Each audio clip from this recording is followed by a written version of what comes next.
Haniris kitchen. Hello friends, welcome to Haniris kitchen. இன்றைக்கி நம்ம veg kurma எப்படி செய்யுதுன்னு பார்க்கலாம். வெஜ் குருமாக்கு நம்ம குக்கரில் கொஞ்சமாக எண்ணெய் விட்டுக்கலாம். ஒரு குழிக்கரண்டி எண்ணெய் விட்டுருக்கேன் நான். இப்போ உங்களுக்கு எண்ணெய் கம்மியாக வேணும் அப்படின்னா நீங்கள் கம்மியாக விட்டுக்கோங்க. குருமாக்கு கொஞ்சம் எண்ணெய் ஜாஸ்தியாக இருந்தால் தான் நல்லாயிருக்கும். இப்போ நம்ம எண்ணெய் காஞ்சிருச்சு. கடலெண்ணெய் யூஸ் பண்ணியிருக்கேன். கடலெண்ணெய் ரொம்ப டேஸ்ட்டாக இருக்கும். எண்ணெய் காஞ்சிருச்சு. நம்ம இப்போ ஒரு கைப்பிடி அளவுக்கு வெங்காயம், சின்ன வெங்காயத்தை இந்த மாதிரி க்ரஷ் பண்ணி வச்சுருக்கேன். அதை நம்ம போட்டுக்கலாம். சின்ன வெங்காயத்தை அரைச்சி வச்சுருக்கேன், அதை இதில் சேர்த்துக்கிட்டோம். ஒரு கைப்பிடியிலேருந்து 1.5 கைப்பிடி அளவுக்கு போட்டுக்கலாம். சின்ன வெங்காயம் ரொம்பவே டேஸ்ட்டாக இருக்கும். இந்த வெங்காயம் நல்லா கொஞ்சம் வதங்கினதும் நம்ம அது கூடவே இஞ்சி பூண்டு பேஸ்ட்டையும் வெங்காயம் நல்லா வதங்கினதும் நம்ம இஞ்சி பூண்டு பேஸ்ட்டு ஒரு 4 டேபிள் ஸ்பூன் அளவுக்கு போட்டுக்கலாம். இஞ்சி பூண்டு ரெண்டையும் ஒட்டுக்க அரைச்சி வச்சுருக்கேன். அதை 4 டேபிள் ஸ்பூன் அளவுக்கு போட்டுக்கலாம். இதை நல்லா கலக்கி விடுங்க. நல்லா வதங்கட்டும், அந்த பச்சை வாசனை எல்லாம் போகட்டும். அது வரைக்கும் நல்லா கலக்கி விடலாம். பச்சை வாசனை போயிடுச்சு.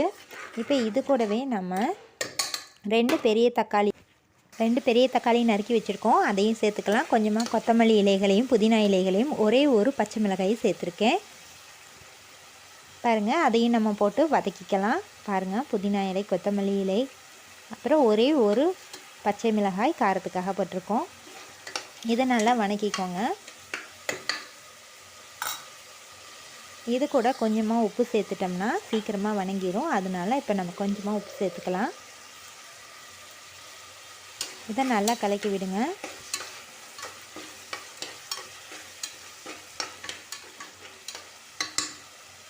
இது கூட நம்ம இப்போ மசாலா பொருட்களை சேர்த்துக்கலாம். இப்போ இதுக்கு தேவையான அளவு மிளகாய்த்தூள் சேர்த்துக்கலாம். நான் இதுக்கு 2.5 ஸ்பூன் அளவுக்கு மிளகாய்த்தூள் சேர்த்துறேன். உங்களுக்கு காரம் எவ்வளோ தேவையோ அதுக்கு தகுந்த மாதிரி நீங்கள் சேர்த்துக்கோங்க. இது கூடவே 2 ஸ்பூன் அளவுக்கு கொத்தமல்லி தூள் போட்டுக்கலாம். மல்லித்தூளும் 2 ஸ்பூன் போட்டால் போதும். இது கூட 1/4 டீஸ்பூன் அளவுக்கு கரம் மசாலா போட்டுக்கலாம். கரம் மசாலாங்கிறது பட்டை, கிராம்பு, ஏலக்காய் 3 சேர்த்து அரைச்சி வச்சுருக்கிறது. அது ஒரு 1/4 டீஸ்பூன் போட்டாச்சு.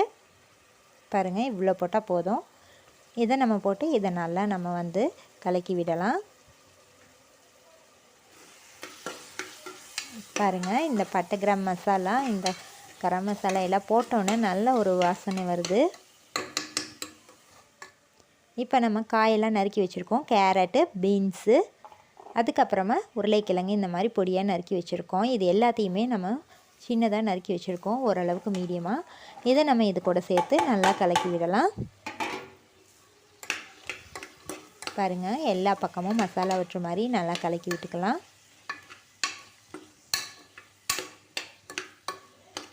இதில் உங்களுக்கு தேவையான காலிஃப்ளவர் அந்த மாதிரி மற்ற காய்கறிகளும் சேர்த்துக்கலாம். அது உங்களோட சாய்ஸ் தான். நான் இந்த 3 காய்கறிகளும் போட்டிருக்கேன். இது கூட பீக்கங்காய் சேர்த்தா ரொம்பவே நல்லாயிருக்கும். பாருங்கள், நான் இப்போ இது கூட 1 டேபிள் ஸ்பூன் அளவுக்கு தயிர் விட்டுக்கிறேன். தயிர் நல்லா புளிச்ச தயிராக இருந்தால் நல்லாவே டேஸ்ட்டாக இருக்கும்.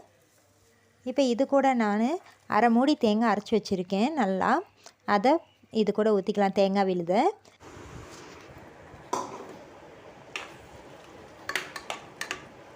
இதை நல்லா கலக்கி விட்டுட்டு தேவையான அளவு உப்பு சேர்த்துக்கலாம். தண்ணி சேர்த்துக்கலாம்.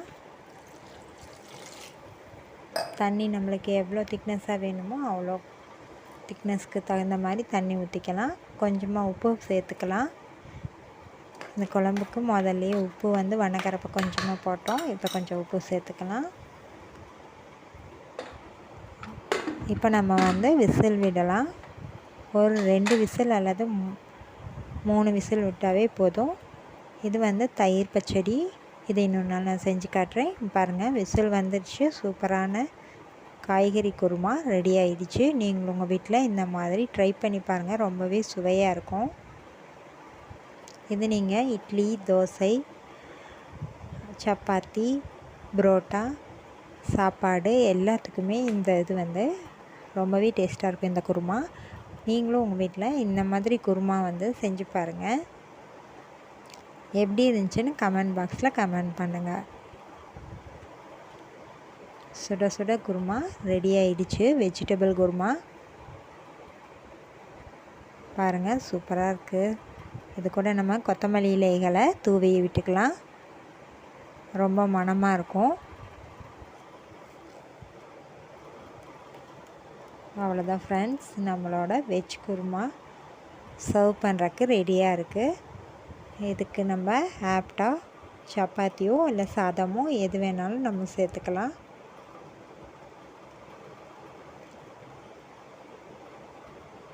இது கூடவே நம்ம தயிர் பச்சடி வச்சுருக்கோம்.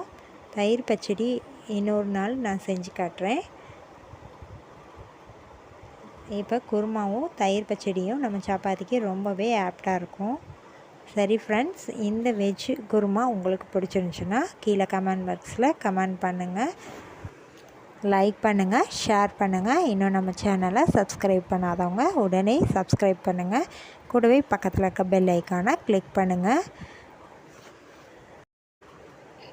ரசித்து சமைப்போம், ருசித்து சாப்பிடுவோம். தேங்க்ஸ் ஃபார் வாட்சிங்.